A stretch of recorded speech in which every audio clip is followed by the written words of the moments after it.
Good morning dear student.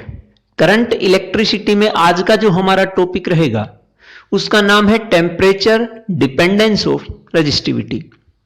कि वे अलग अलग मटेरियल्स की रेजिस्टिविटी टेम्परेचर के ऊपर कैसे डिपेंड करती है, टेम्परेचर चेंज होने से रेजिस्टिविटी पे क्या इफेक्ट आएगा, वो हमें यहां पढ़ना है। सो देखिए,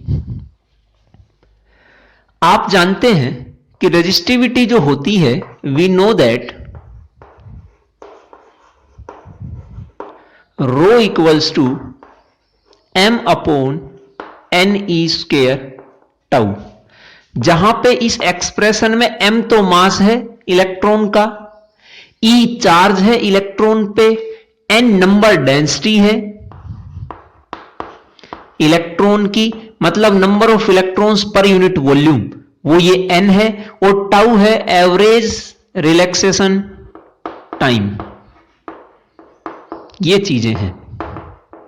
अब टेम्परेचर कम ज्यादा होने से इलेक्ट्रॉन का मास तो चेंज नहीं होगा, जितना मास इलेक्ट्रॉन का था उतना ही रहेगा। टेम्परेचर चेंज होने से चार्ज भी इलेक्ट्रॉन का चेंज नहीं होगा, चार्ज जितना पहले था उतना ही बाद में रहेगा। इसका मतलब अगर हम टेम्परेचर को चेंज कराएं तो मास और इलेक्ट्रॉनिक चार्ज पे कोई इफेक्ट नहीं आएगा, लेकिन अगर हम टेम्परेचर को चेंज कराएं तो रेजिस्टिविटी में चेंज आएगा, क्योंकि अब की बार टेम्परेचर चेंज होने से ये दोनों फैक्टर्स चेंज होंगे, नंबर डेंसिटी और एवरेज रिलैक्सेशन टाइम। अब ये दोनों कैसे चेंज होंगे? जिस तरह से ये चेंज होंगे उनके बेसिस पे ही रेजिस्टिविटी भी मटेरियल की चेंज होगी। So now due to change in temperature there will be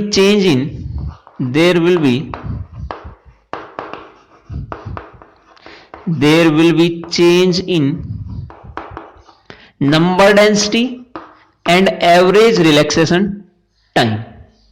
लेकिन ये जो टेम्परेचर के साथ चेंज आ रहा है ये अलग अलग मटेरियल्स के लिए अलग अलग होगा। मेनली मटेरियल्स को हम तीन पार्ट्स में डिवाइड करते हैं, कंडक्टर, इंसुलेटर, सेमीकंडक्टर। इन तीनों के बारे में ही हम पढ़ेंगे। इन तीनों की रेजिस्टिविटी पे टेम्परेचर के कारण क्या चेंज आएगा वो हम देखते हैं। सो देखिए, कंडक्टर हम मेटल नाम दे सकते हैं, फॉर मेटल्स क्या होगा आप देखिए, यहां जो रेजिस्टिविटी आएगी आपकी टेम्परेचर के साथ उसका फॉर्मूला क्या होगा? टेम्परेचर डिपेंडेंस ऑफ रेजिस्टिविटी, उसको हम इस फॉर्मूले से देंगे, टेम्परेचर डिपेंडेंस ऑफ रेजिस्टिविटी, उसको हम इस फॉर्मूले से डिनोट रिप्रेजेंट करेंगे, rho equals to rho not 1 plus alpha T minus T not. इस फॉर्मूले से हम रेजिस्टिविटी की टेम्परेचर डिपेंडेंस को रिप्रेजेंट करेंगे। Rho is the resistivity at temperature T, rho is resistivity at temperature T, rho note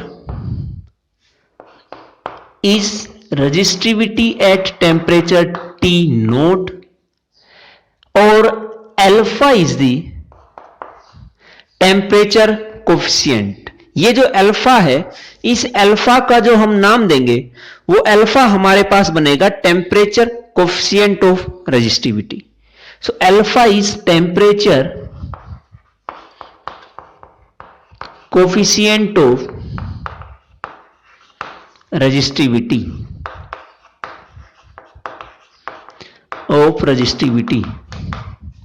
अब यहां से आप देखिए,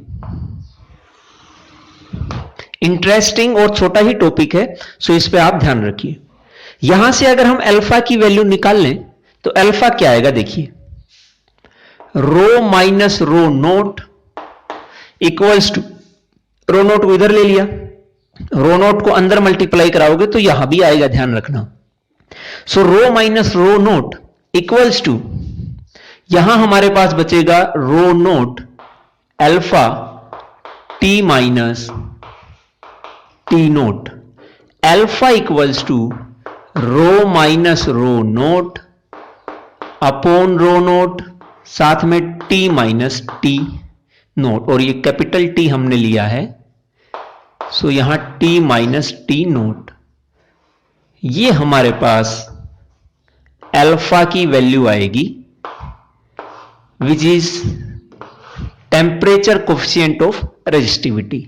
इस चेंज को रो माइनस रो नोट को हम ये भी लिख सकते हैं D rho upon rho naught, और टेम्परेचर के चेंज को डी टी, इस तरह से भी हम इसको लिख सकते हैं।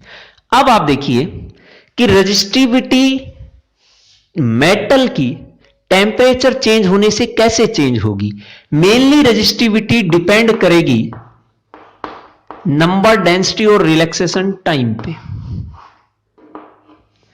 सो इस केस में अगर हमारे पास दो फैक्टर्स आते हैं, एक है rho is inversely proportional to n and second है rho is inversely proportional to average relaxation time. Relaxation time means time period between और time between two successive collision. तो ये तो रिलैक्सेशन टाइम हुआ। जितने भी कोलिजन हो रहे हैं उन सबके कोलिजन का अगर एवरेज टाइम निकालें तो बनेगा एवरेज रिलैक्सेशन टाइम। अब इन दोनों फैक्टर्स पे डिपेंड करेगी रेजिस्टिविटी। अगर हम टेम्परेचर को इंक्रीज कर दें, इफ वी इंक्रीज, और यहां हम मेटल की बात कर रहे हैं, if we increase the temperature then in case of metal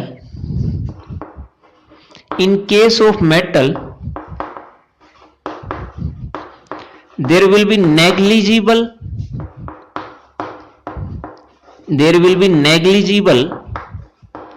change in number density। भाई टेम्परेचर बढ़ाने से वहां number of electrons per unit volume में कोई चेंज नहीं आएगा। इसका मतलब टेम्परेचर बढ़ाने से इसके ऊपर कोई इफेक्ट नहीं आया, तो लगभग रेजिस्टिविटी पे भी इस टर्म के कारण कोई चेंज नहीं आएगा। लेकिन कुछ इफेक्ट तो टेम्परेचर बढ़ाने का होना चाहिए। वो क्या इफेक्ट होगा? टेम्परेचर बढ़ाने से नंबर डेंसिटी तो चेंज नहीं हुई, लेकिन पहले से ही जितने इलेक्ट्रॉन यूनिट वॉल्यूम में प्रेजेंट थे उन इलेक्ट्रॉन्स के पास टेम्परेचर बढ़ने से थर्मल एनर्जी इंक्रीज हो गई, और थर्मल एनर्जी इंक्रीज होने के कारण वो रैंडम मोशन में आ गए हैं। पहले भी थे, लेकिन जितनी ज्यादा एनर्जी बढ़ेगी उतना ही ज्यादा रैंडम मोशन करेंगे। जितना ज्यादा रैंडम मोशन में आएंगे उतना ही ज्यादा, उतनी ही फ्रीक्वेंटली उनका कोलिजन होगा, और जितना ज्यादा कोलिजन होगा उतनी ही इलेक्ट्रॉन को एक जगह से दूसरे जगह पे जाने पे मुश्किल होगी, और जितनी ज्यादा मुश्किल होगी करंट उतना ही कम फ्लो कर पाएगा, क्योंकि इलेक्ट्रॉन तो मूव कर ही नहीं पा रहा, चार्ज तो मूव कर ही नहीं पा रहा। तो जिसके कारण जितना ज्यादा टेम्परेचर बढ़ेगा, थर्मल मोशन के कारण उतना ही कोलिजन बढ़ा, जितना कोलिजन बढ़ा उतना ही करंट कम होगा, और अगर जितना करंट कम हुआ इसका मतलब उतनी ही रेजिस्टिविटी बढ़ेगी। सो यहां पे इस टेम्परेचर के बढ़ाने से, but if we increase the temperature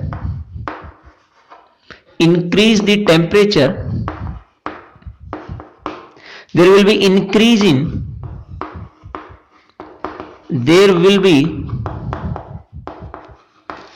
increase in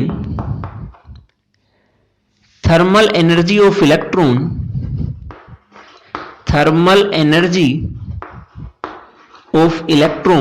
due to this collision of electrons will increase, collisions of electron will increase, due to this current will decrease। it means resistivity ये बात आप ध्यान रखिए, it means resistivity of metal increase with increase in temperature. So metal की resistivity increase करेगी अगर हम temperature को इंक्रीज करा दे तो। इस चीज को अगर हम रिप्रेजेंट कराएं ग्राफिकली, सो फॉर कॉपर आप देखिए जो ग्राफ आएगा वो देखिए, रेजिस्टिविटी का और टेम्परेचर का फॉर कॉपर। कॉपर के केस में आप देखिए इस तरफ तो हम लेंगे रेजिस्टिविटी और इस तरफ हम लेंगे टेम्परेचर केल्विन में। ये 0, 50 केल्विन, 100 केल्विन, 150 केल्विन आगे की तरफ, यहां 0.2, 0.4 और ये रेजिस्टिविटी है इस तरफ। इसकी रेजिस्टिविटी जो होगी वो होती है ओम मीटर। इतने मैग्नीट्यूड के साथ रिलेटिवली इतनी होगी 10⁻⁻8 ओम मीटर, मतलब 0.2 इंटू 10⁻⁻8 ओम मीटर, 0.4 इंटू 10⁻⁻8 ओम मीटर। यहां ये 10⁻⁻8 कॉमन था तो हमने बाहर रख दिया। ये कॉपर के लिए है। यहां जैसे जैसे हम टेम्परेचर बढ़ाएंगे तो मेटल होने के कारण इसका जो रेजिस्टिविटी है वो इंक्रीज करना शुरू कर देगा। इनिशियली आप देखिए रेजिस्टिविटी टेम्परेचर के साथ इंक्रीज कर रही है, लेकिन उतना इंक्रीज नहीं कर रही जितना टेम्परेचर इंक्रीज हो रहा है। मतलब यहां लीनियर चेंज नहीं है। लीनियर चेंज का मतलब जितनी ज्यादा रेजिस्टिविटी, जितना ज्यादा टेम्परेचर चेंज होगा उतनी ही ज्यादा रेजिस्टिविटी चेंज हो तो हम उसको लीनियरली बोलेंगे, लेकिन यहां लीनियर चेंज नहीं है। लोअर टेम्परेचर के लिए यहां नॉन लीनियर चेंज है।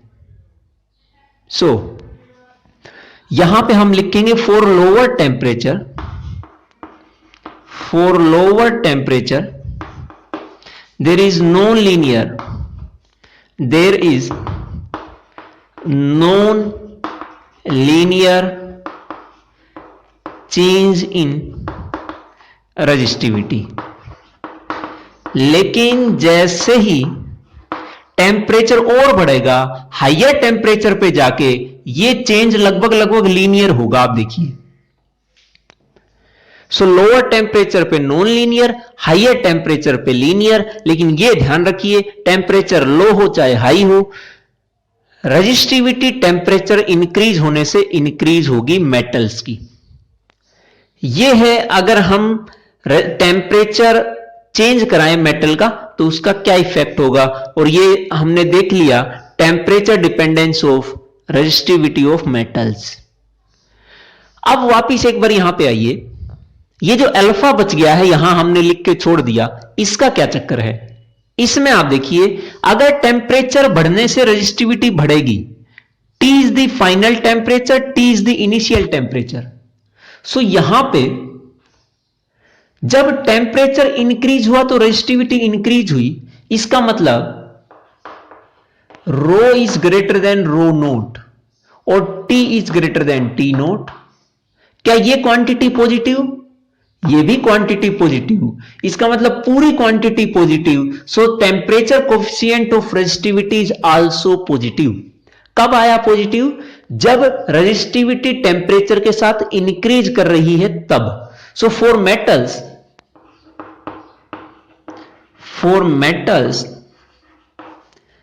temperature coefficient of resistivity alpha is positive। ये पॉजिटिव रहेगा। अगर आपसे ये कह दिया जाए कि ये टेम्परेचर कोफिशिएंट पॉजिटिव है, इसका क्या मतलब है। इसका मतलब ये है, आप बताएंगे कि अगर अल्फा पॉजिटिव है इट मींस उस मटेरियल का रेजिस्टेंस या रेजिस्टिविटी टेम्परेचर के साथ इंक्रीज कर रहा है। इसका मतलब यह है कि अल्फा पॉजिटिव आएगा। यह था हमारा temperature dependence of resistivity of metals. अब मटेरियल तो इंसुलेटर के भी होते हैं, सेमीकंडक्टर के भी होते हैं, साथ में हमारे पास अलॉयज भी होती हैं। उन पे क्या चेंज आएगा आप देखिए। अब अलॉयज के लिए देखिए, फॉर अलॉयज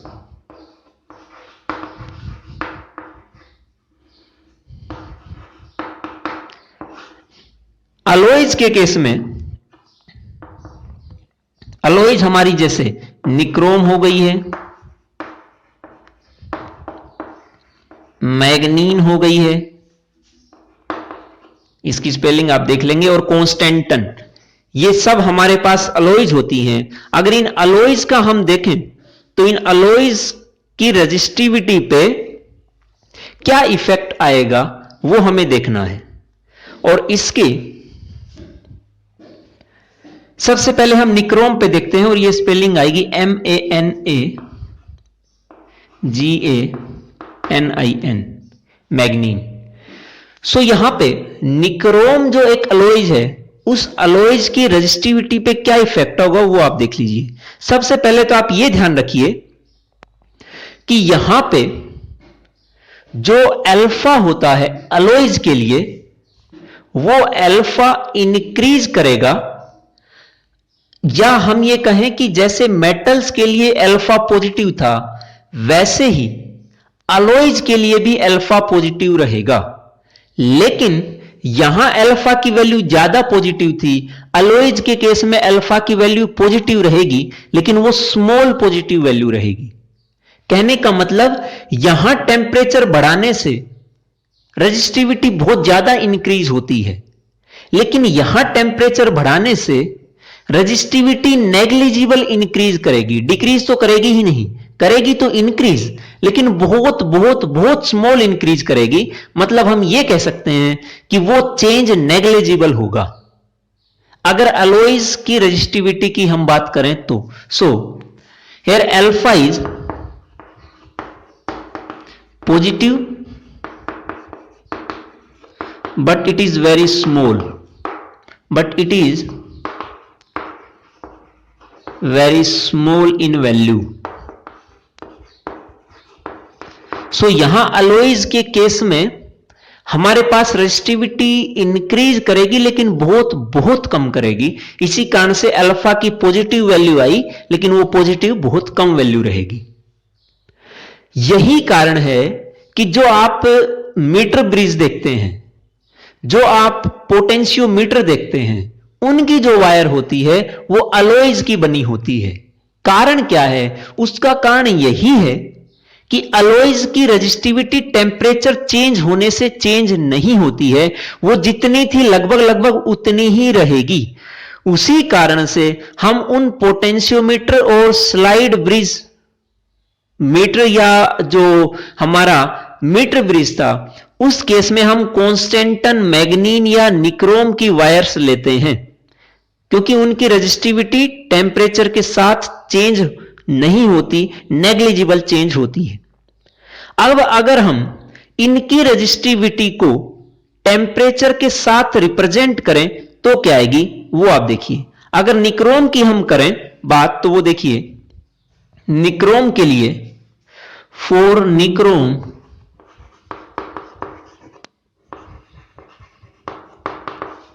वो हमारे पास आएगी, इधर रेजिस्टिविटी हो गई है, इधर टेम्परेचर हो गया है, ये है आपका 200, 400, ये 500, ऐसे टेम्परेचर इस तरफ हमारी रेजिस्टिविटी होगी, ये 1.10, 1.20। इस केस में रेजिस्टिविटी जो बनेगी हमारी, वो रेजिस्टिविटी अलॉयज के केस में इंक्रीज तो करेगी, लेकिन बहुत कम इंक्रीज करेगी।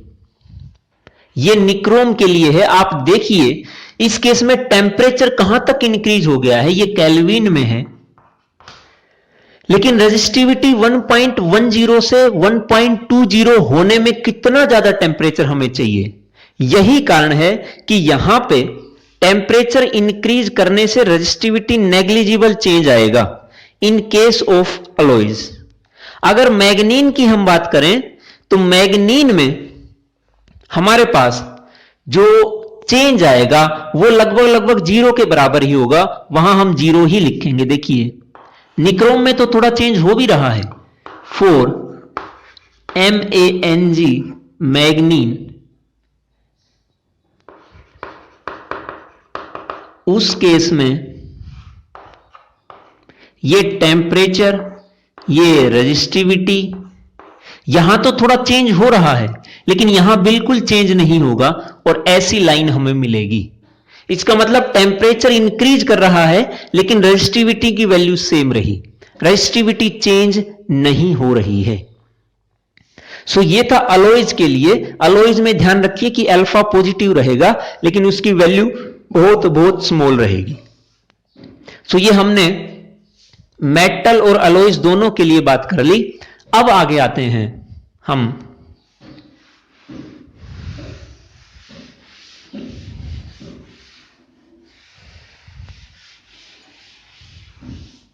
इंसुलेटर और सेमीकंडक्टर। फॉर इंसुलेटर,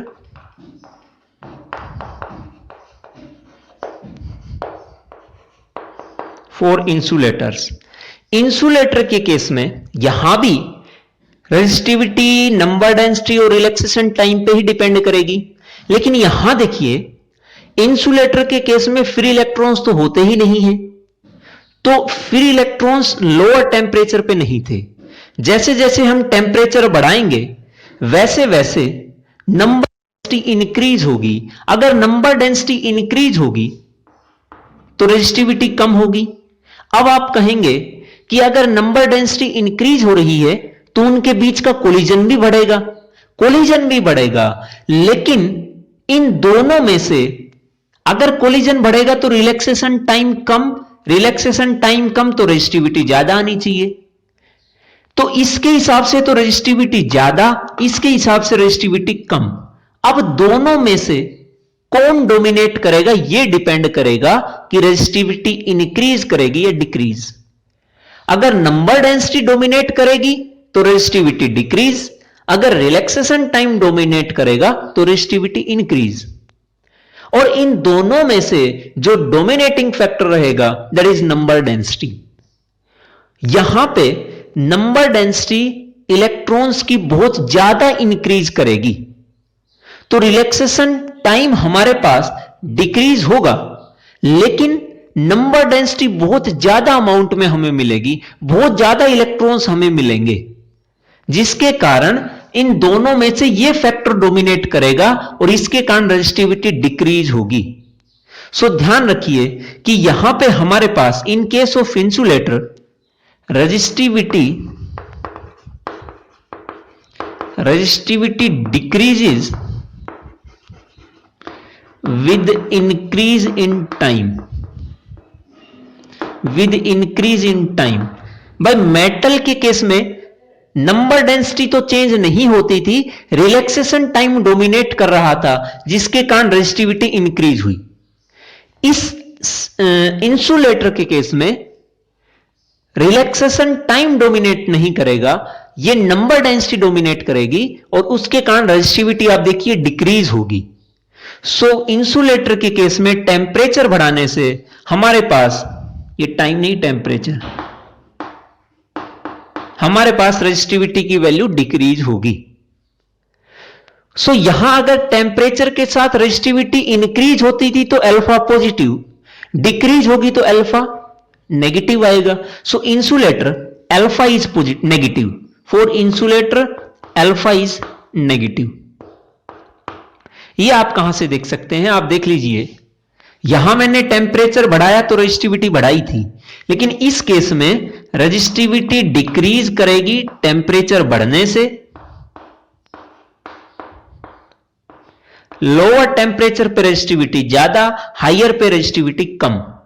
इसका मतलब ये क्वांटिटी तो पॉजिटिव रहेगी लेकिन ये नेगेटिव, तो ये सारी क्वांटिटी बनेगी negative. It means in case of alpha, in case of insulator, temperature coefficient of resistivity is negative। अब उसके बाद नेक्स्ट हमारे पास बचता है फॉर सेमीकंडक्टर। सेमीकंडक्टर्स में क्या होगा भाई, सेमीकंडक्टर्स में हमारे पास यहां भी रेजिस्टिविटी टेम्परेचर इंक्रीज करने से डिक्रीज करेगी। क्यों करेगी? क्योंकि यहां भी टेम्परेचर इंक्रीज होने से जो बाउंड इलेक्ट्रॉन्स थे उनके पास इतनी एनर्जी आएगी कि बहुत लार्ज अमाउंट में इलेक्ट्रॉन्स हमें वहां मिलेंगे, फ्री इलेक्ट्रॉन्स। सो वहां नंबर डेंसिटी बहुत ज्यादा बढ़ गई है। अब जितने ज्यादा इलेक्ट्रॉन्स बढ़ेंगे उतना ज्यादा कोलिजन होगा, लेकिन फिर भी यहां पे जो कोलिजन है वो कोलिजन का रेट कम रहेगा और नंबर डेंसिटी बहुत ज्यादा बढ़ जाएगी।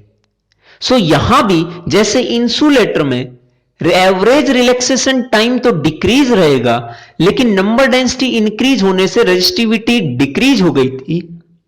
सेमीकंडक्टर में भी टेम्परेचर बढ़ने से नंबर ऑफ इलेक्ट्रॉन्स बहुत ज्यादा होंगे, और नंबर ऑफ इलेक्ट्रॉन्स बहुत ज्यादा तो रेजिस्टिविटी बहुत कम। सो इस केस में भी रेजिस्टिविटी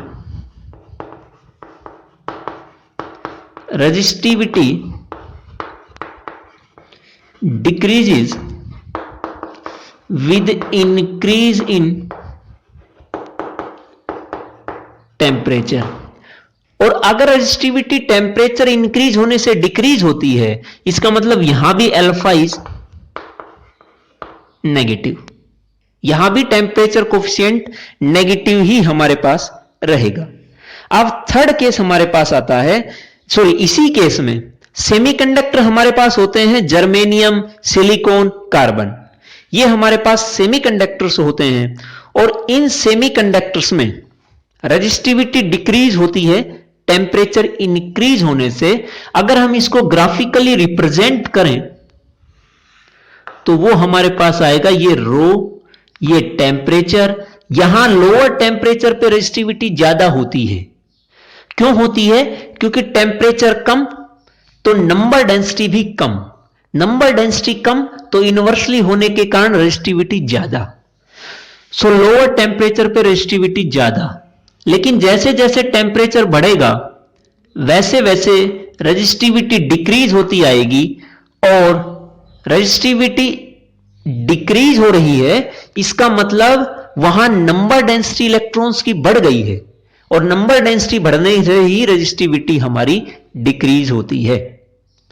सो यहां इंसुलेटर और सेमीकंडक्टर में तो नंबर डेंसिटी डोमिनेट करेगी, और मेटल के केस में रिलैक्सेशन टाइम डोमिनेट करेगा, क्योंकि वहां नंबर डेंसिटी बहुत ज्यादा अमाउंट में इंक्रीज नहीं होती है।